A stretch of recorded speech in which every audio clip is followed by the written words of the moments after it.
What is up, team? Another one that wasn't as smooth as St. John's fans hoped, expected it to be. But a win is a win, right?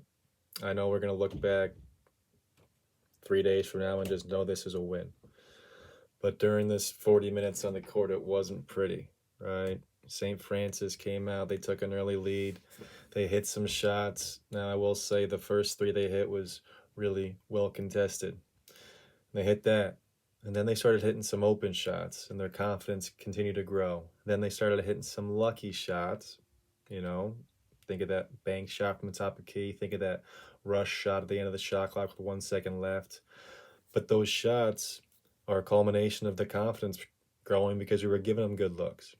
So you allow them to get comfortable, and then shots like that will fall. And then they were playing with good confidence, and we were struggling to get good looks. We were playing without Posh, and next thing you know, we're down by 10 something points in the first half. Never able to take the lead in the first half. We had to fight and claw for everything we had to get, and we were able to close it up, tighten it up, and it was 40-38. We were down 2 points going into halftime. Not where you wanted to be. All right. Perimeter defense was not good. Our bigs were not good. We were getting killed on the glass for the majority of the game overall. Soriano was getting exploited on defense. Our other bigs weren't giving us anything on offense. We were turning the ball over a lot in the backcourt. Champ wasn't able to hit threes, and St. Francis was dictating the game. It was not a good first half for St. John. And then the second half started, and St. Francis, whoa, what was that? St. Francis came out, and I think they went on an 8-0 run to start the second half. They had a 10-point lead in the second half. They were up from the majority of the second half. St. John's was able to fight and claw back into some great play by Montez Mathis for the first 37 minutes of this game. Champagny had some big buckets. Steph Smith had some big-time baskets, some nice passes. Dylan Wusu made some big plays, some steals, some passes, some finishes himself. And St. John's was able to finally get over the hump and take a lead 64-63 with under 10 minutes left in the second half. And from that point forward, they were able to maintain that lead. It wasn't easy. It wasn't pretty. St. Francis hung around. St. John's was not clean or crisp in their execution, but they were unexpectedly able to work on some things during this game that they probably didn't think they were going to have to, and they probably aren't happy they had to. Late game execution, a couple defensive different things they tried. They went zone for a little while. I'm not sure if the execution of the half court late in the game was exactly what you wanted to see. Some turnovers in some bad spots. Wusu, especially, I love you, my man, but that one turnover, trying to do too much. Just no excuses for that. You played a good game, but you got to tighten that up if we're going to put the ball in your hands and have you be, one of our primary ball handlers. Smith had a turnover too. Coburn caught there at half court, and thank God we were able to come back and get this win. Hindsight being 2020 or whatever phrase you want to use, it's water under the bridge now, but that's stuff that might come back to haunt you in big games. Especially we got one more game coming up, tune up until next Friday against Kansas, but hopefully Posh is healthy and Pinzon can get back to playing, because as much depth as we have in the backcourt, we were still turning over way too much for a quality team tonight.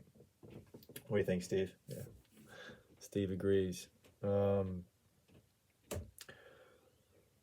Tonight, Soriano had Champ had 23 points. Soriano did not have 23 points. Champ had 23 points. He didn't have a single three-pointer. He was over 4 from 3, 10 for 20 overall. He did an extremely good job finishing inside the paint, also taking advantage of the tight defense they were playing on him with some backdoor cuts, and we did a really good job finding him on those backdoor cuts. Smith especially had 3 or 4 of those, and that's something that you're not always going to be able to find for a handful of baskets in games, but if you can get one in a game, a backdoor cut, it goes a long way in terms of just keeping the defense honest. So that's a good sign, and tonight wasn't the first we've seen of that, but the 5-out offense, when we don't have Soriano on the court, is something we're looking to go to.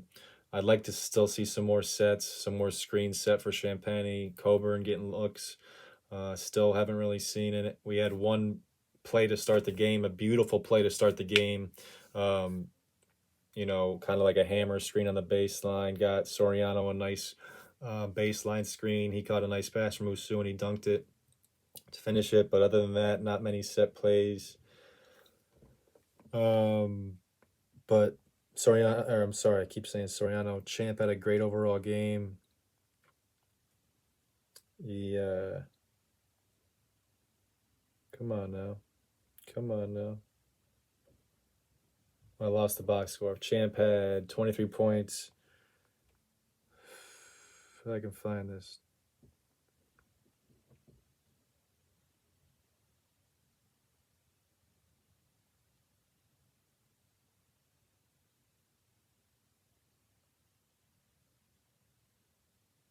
Six rebounds, 5 assists, 23 points, 4 blocks, 4 steals. So talk about filling up the stat sheet. Julian Champagny, continuing to improve his game in other areas. Still want to see him get to the basket more off the dribble, create for others off the dribble. But you can only ask for so much, and he continues to bring that night in and night out. 23 points. So him scoring 20 plus points is practically a given.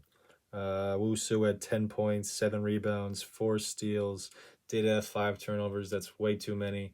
But this was his first career start and had to replace, our point guard. So there's a lot on his plate tonight.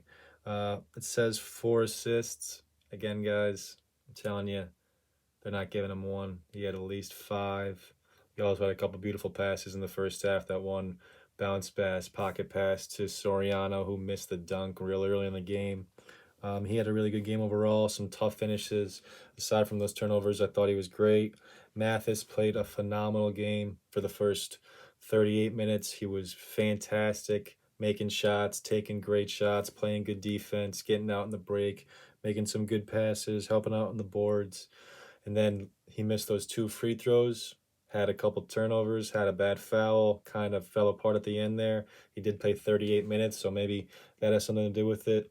But Mathis has been so far so good. I've been really, really impressed, and he's been a huge part of what we're doing. He seems to be fitting into a good spot in terms of his role, and I'm looking forward to where it's going to go. Smith down late in the game, down the stretch, made some big plays. He had 10 points, 6 assists. He hit 2 or 3 from 3, so that's a good sign. Was slow start from him from 3 so far in the season, 1 for 14. So to see him go 2 for 3, you knew he was eventually going to turn that around. That's good. He's crafty with the ball. He's got a knack for drawing fouls. I think he's going to be maybe our closer, guard with the ball in his hands late in games.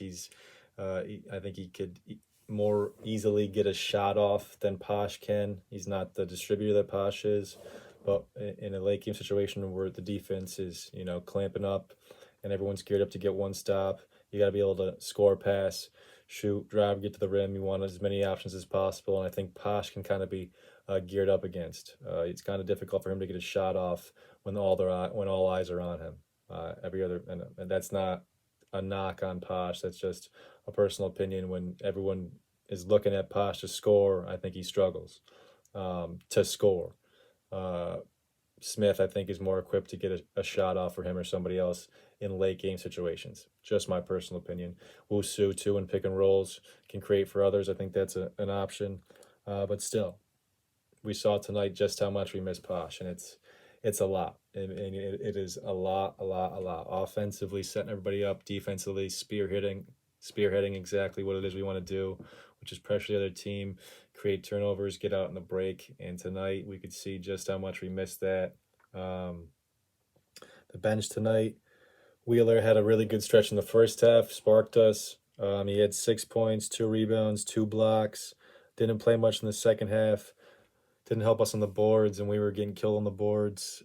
Coburn had 5 points, 2 rebounds, 2 turnovers. He's a little bit sloppy with the basketball. Doesn't move his feet as quickly as Mathis and Wusu do on defense. But him hitting shots, him being able to stretch the court is something that's going to be really valuable in Big East play. I still believe that. Overall, we got beat on the boards pretty bad tonight. That's one of the more worrisome signs I have.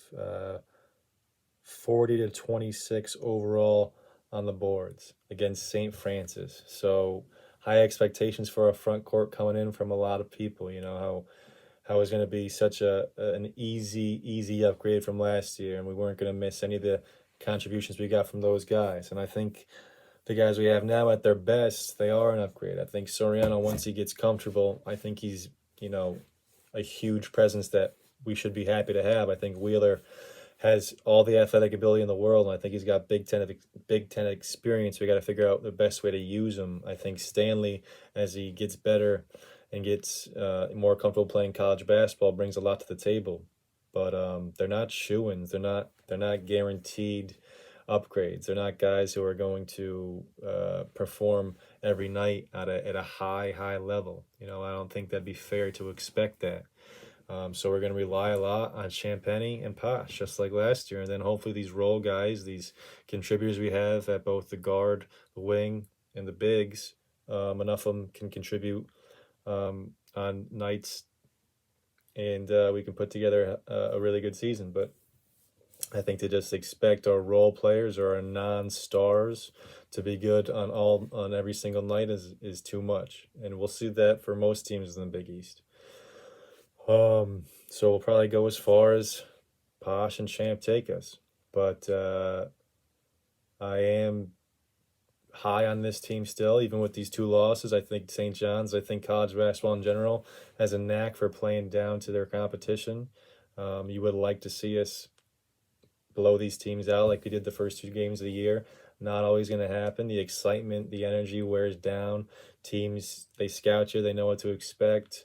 But St. John's got away with a win tonight, and that's really all that matters.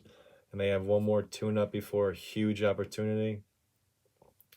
What day is our next game? We play NJIT on Friday, this Friday, the 27th. So that's Saturday, I'm sorry. And their KenPom ratings in the 200s, so it's a step up in competition. There's only one way to go, and that's up in that regards. But let's see if we can perform for 40 minutes. Hopefully, our guys are able to heal up and we can get fully healthy for that Kansas game and go into that Kansas game with another win under our belts. But guys, I appreciate you guys tuning in. I'm still getting used to this whole YouTube and podcast combination with the audio recordings. Hopefully it's coming out good on your end. Stevie is going to be in on the next interview. Until then, I appreciate you guys tuning in to the Red Storm Rapid Reaction podcast. I am Larry Wright. You've been listening to Pat Kane, and till next time, peace.